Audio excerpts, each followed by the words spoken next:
Okay, with the Epic Games Launcher running, we're going to start Unreal Editor.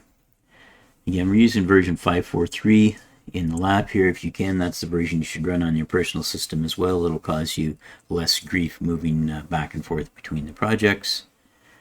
We're going to use the game template. We're going to use a third-person template. We're familiar with it from last week. We're going to use the desktop setting. We'll use maximum quality for now. We'll include the starter content, and we'll call this project Hello World, just as an example. Again, first time you run this, it may take a few moments to compile the shaders, and then we should be brought into the editor. Last week we went through the basic functionality of the different windows in the editor, and we've seen this template before, and this is actually the process where we added the small boss key blueprint, and we simply open the level blueprint here, which is a piece of code that runs every time the level starts, and right now we only have the one level, and it starts on this level when we start the game. So I'm just going to dock it up here, and to recap, last week we searched the event list and used the escape key pressed event to quit the game,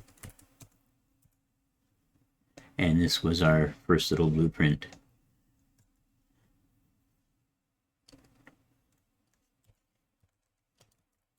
Boss key, a hard quit, our first blueprint. So it's something like that as our blueprint last week. So this week we actually want to go through and talk a little bit about some additional features in blueprints, and we'll do a hello world print statement here on the side just as an example. So one of the first things that we can do is actually just do a print string style debug, and let's have it happen when the level starts. So one of the events we can use is the event begin play. When this level starts to play, do something. I'm going to drag out from here, and what I want to do is print, so I'm going to print string. So it's brought up the print string node, and we're going to just say hello world. So if I compile this, and remember when I edit the blueprint, I need to compile it before I can test it. Now I don't need to save it. I can come here into the viewport and run it. And if you look carefully, you'll see this hello world in the upper left, and it is pretty brief. So if we look at the node, the print string node, there's a button here on the bottom to expand it. We can expand it, and we can change things like the color. So let's set the color to this pinker color. It'll be more noticeable, and we could change the duration, and let's say 4 seconds. Now, as we've changed the blueprint, it needs to be compiled again. So I've got an amber flag on the compile button. Compile it, it's green, there's no errors. Come back into our viewport, play, and you can see the hello world statement in the upper left. So there, we're done. We've done hello world. Well, we're going to do a little bit more than that, but that is the first start of it. So stopping the game. So this was kind of debug style printing. Now, I mentioned this as debug style printing because these messages, when the game is switched to development mode, will not actually print on the user's screen. So this really is just a debug style print. And by printing this message in the top corner, of course, that's no way to interact with the user in the game space. It is literally for us to see the value of a variable, or the fact that we've met a certain condition or point or something actually worked. And we'll use it a few times as a debug type process. So let's go one step further, and let's make some user text that we would actually use in the game. So maybe a piece of text where if the user was to walk up to a door and you wanted to flash a message on the screen that said, press E to interact with the door, or I to interact with the door. So that would be in-game text, and that's typically done with a text render actor. And we can use that from the objects menu here. We can do all classes, and we could search through this or scroll down. We can do a search up here, so we'll do a search and say text, and we see there's a text render actor. and it's dropped it in the game here. And if I was to play, you would see there's this piece of text in the game in white in front of me. And it's actually reversed. I'm looking at the backside of it. So the text is highlighted, and you can see it's highlighted here in the world viewport and in the outliner here. So let's change the name here. I'm going to click on it and change the name. And I'm going to leave it as text render, and I'm going to say, well, let's change it to my text render. So it's sorted it again in the list here, but it's still got it highlighted as my text render. And then down here in the details panel, we've got details that we can change about it, and one of them being the rotation and the location of it. So in the rotation, I'm going to rotate it 180 degrees. So now it's flipped around. I'm looking at the front side of it. We can change it from left aligned to center aligned. So now that the center where it was inserted is the center of the text, we could change the color.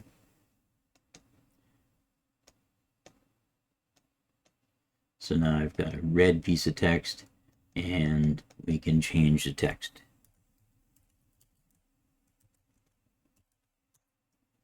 So this now says hello world in a red piece of text, and we could even change the size a little bit if we wanted, but for now, if we just go play it, you can see we've got this piece of text. Now this is a non-blocking piece of text. The character can run through it. It's simply put in the world as an option or an item that we can visually see, and later on we'll see we can turn it on and off whether we want to display it or not, and we're going to change the contents of it. But this is a piece of text that would persist in the game, and this is not debugged situation where it only shows in debug mode. This would actually be in-game text for the user. So we simply added that from our list of objects that we can install, and then we made a couple of changes to it, changing the color, changing its location, rotation, and its orientation. And you can see there are other parameters in the detail panels here that we could change.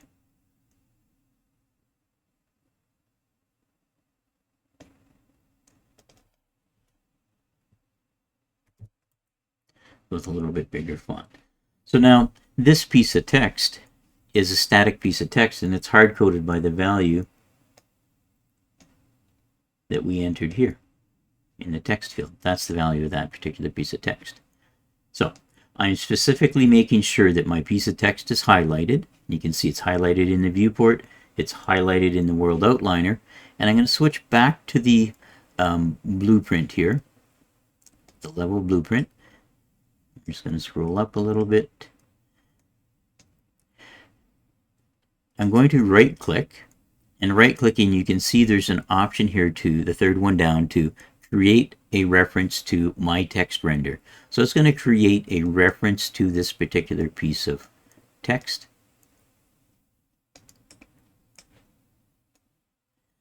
And let's say after we print our little debug statement here, we're going to come out from here and let's put a delay in. And we'll put a delay in for 2 seconds. So we've searched and put in a 2-second delay node. And then this text render actor we're going to want to change. So we can drag out from this reference to this object, and we can do a set text. And you can see here there's set text on the text render object.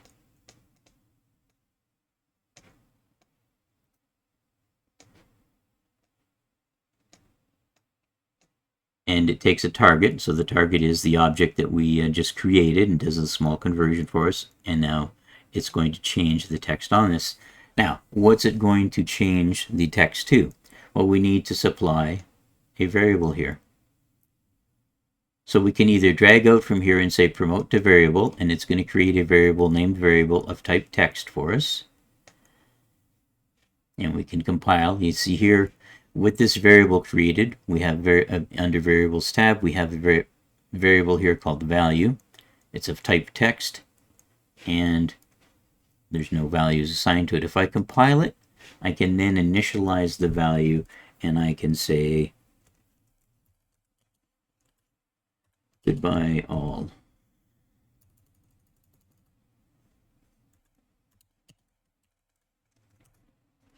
So now this variable called value is going to be set as the text. If I was simply to save this, come over here, compile and run, or package and run, you can see hello world for the first 2 seconds. The 2-second delay happens, and then I get the changed text value with this. So let's clean this up a little bit. We can click on the value name here and change it and say message 1. So maybe this is our first message to the world. And you can see it's updated it here, here, and as well in the detail panels on the right.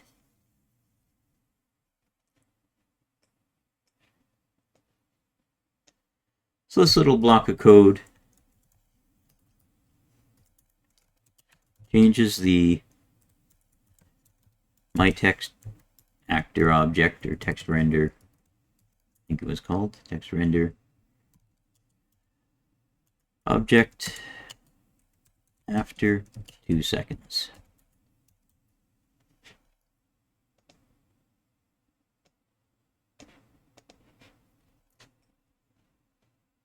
So this piece of text is a little more in-game style. If we wanted to go a step further and maybe display a list of messages or an array of messages, we can actually create an array and then feed that into this. And we're going to use an array and a loop counter and manually just step through an array. So we could come out from here. We're going to need a variable first for the loop counter. So we could do loop counter. It's not going to be Boolean. It defaulted to Boolean. We're going to default it to integer. And then we're going to create another one. This one will be an array of text. An array of text objects called message list, and it's not going to be integer. I'm going to click off on it, so it has created one called message list. It's integer type, just to point out that we can also change the types over here. So I've changed it to a text. So now you can see here it says text, here it says text. Now notice if I highlight this one and click, we can have a single item or an array. So I'm going to choose this to be an array, and it's updated in both locations. And if I compile it, I can now initialize those values, and let's actually create 3 or 4 messages here. Let's say hello world. We're going to add a couple more here with the plus sign. Oops. Hit the wrong key and closed my screen here. Okay, back to my variable here, hello world. I'm going to say welcome to game 116.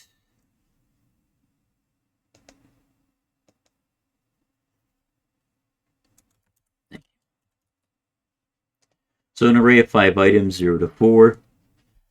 Notice I've made some changes, so I need to compile this and save.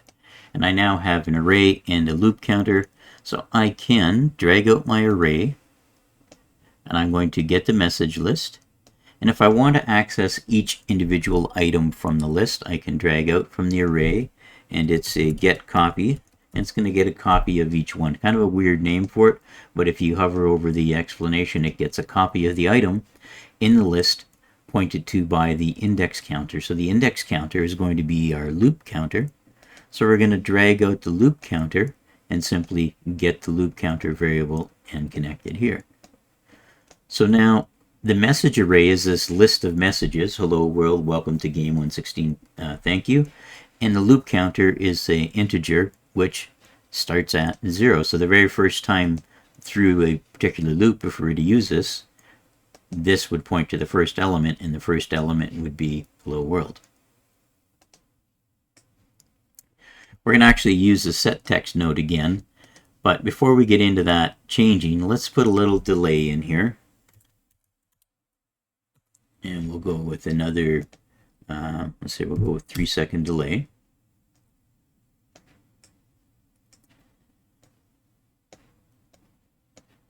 Then we're going to actually want to set the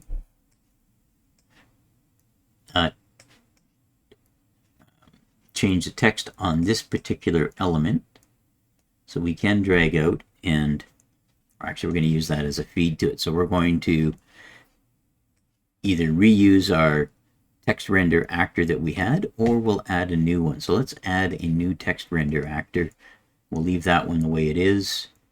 And just to recap the fact that we can replicate items in here when we have the move gizmo highlighted, if we use the control key down and drag,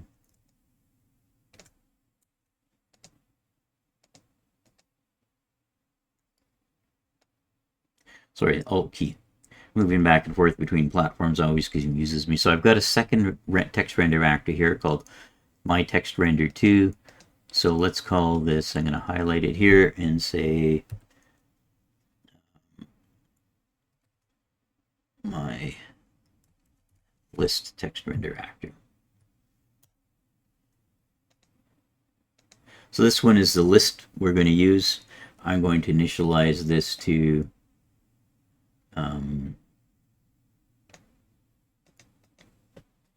let's just say hello. I've got it highlighted. In our blueprint, we're going to right click and we're going to create a reference to it. So I now have a reference to the new text render actor that we created. I've given it a name. I'm now going to drag out and say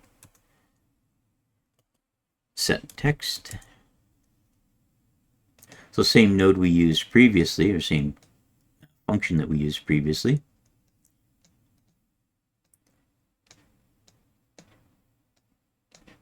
And we're going to drag out from the delay and we're going to set this. So we should, the very first time we run this, use the message array, and it's going to change it to hello world, and it's going to use the first item because loop counter variable is initialized to 0, and we're going to actually make this connection here.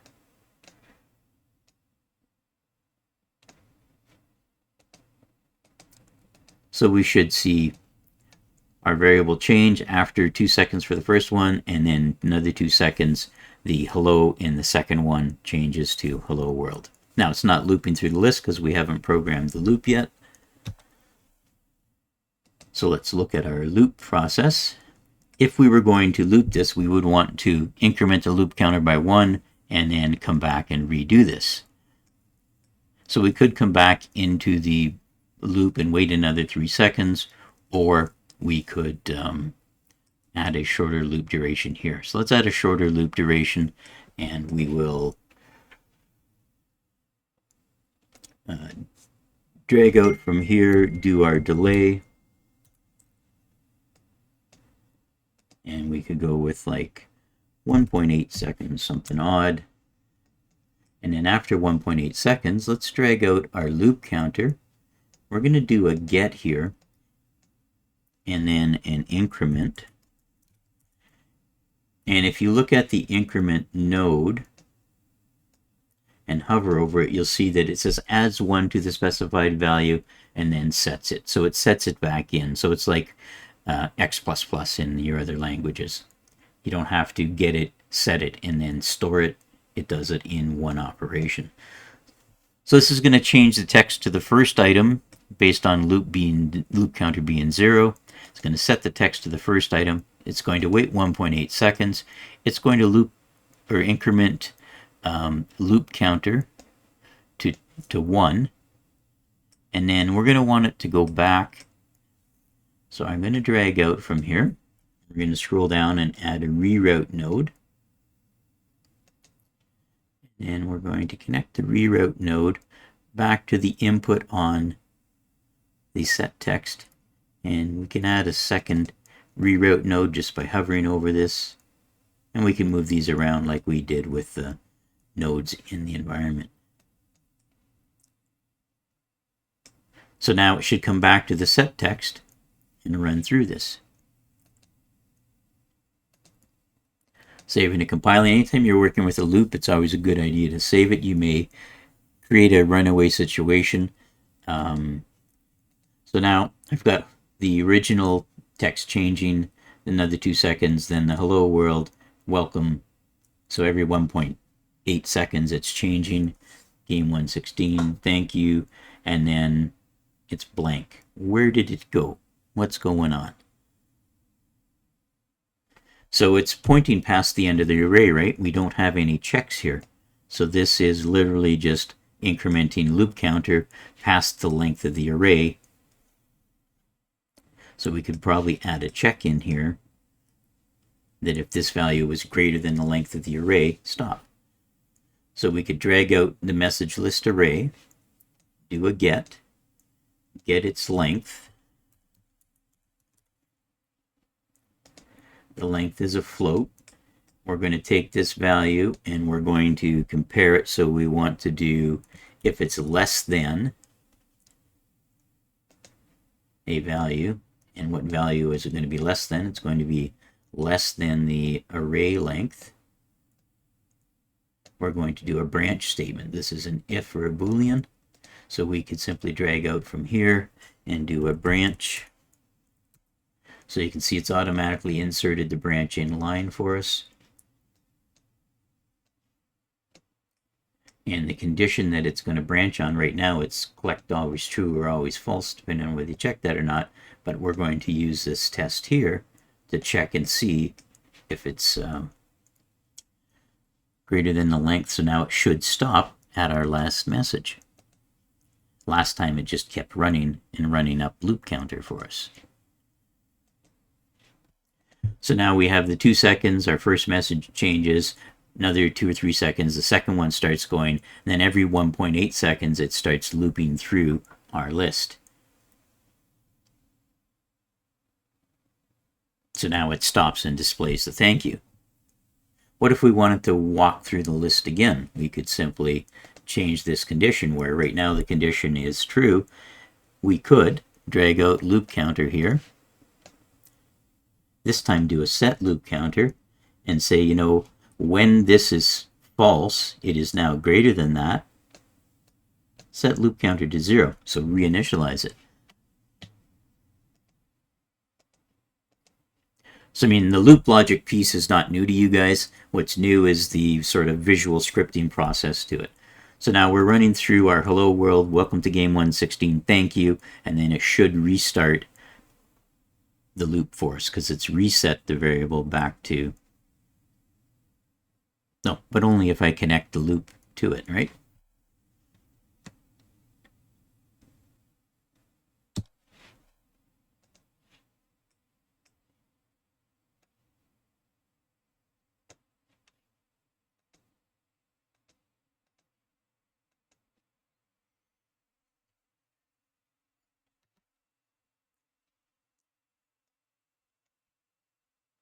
So now we're into walking through the loop every 1.8 seconds. It's changing. And this time when we come to the last one, it's gone back to the beginning of our message array list and is redisplaying it for us. So if we look at our blueprint here,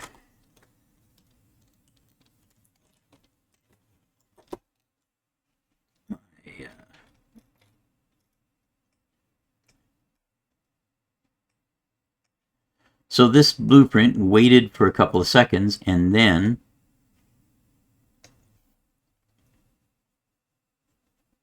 I'm just going to drag it over, zoom in here a little bit. We have the list, the second text render actor being referenced. We're setting the first value to the loop counter to 0, initializing to 0, and this value is changed to the first item in the list.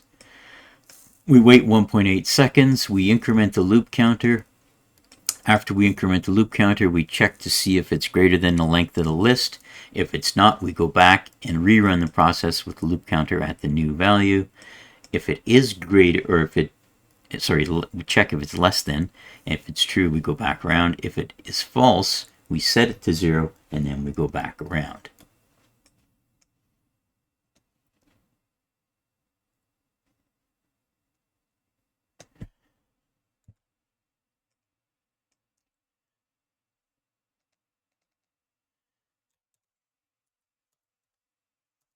So this loops through an array and displays the values.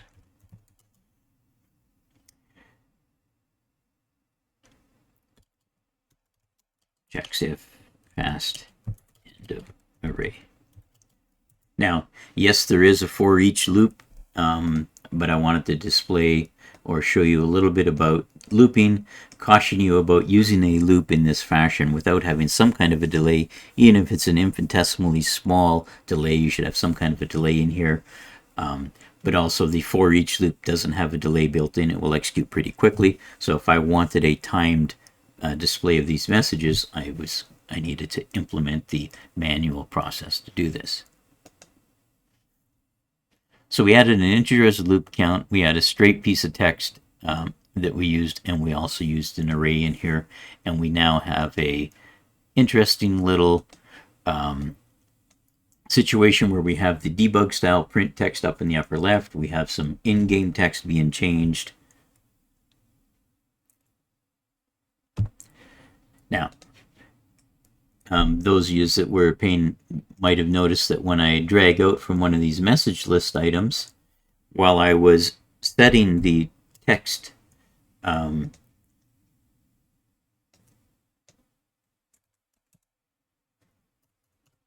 sorry, not the array item. If I drag out from the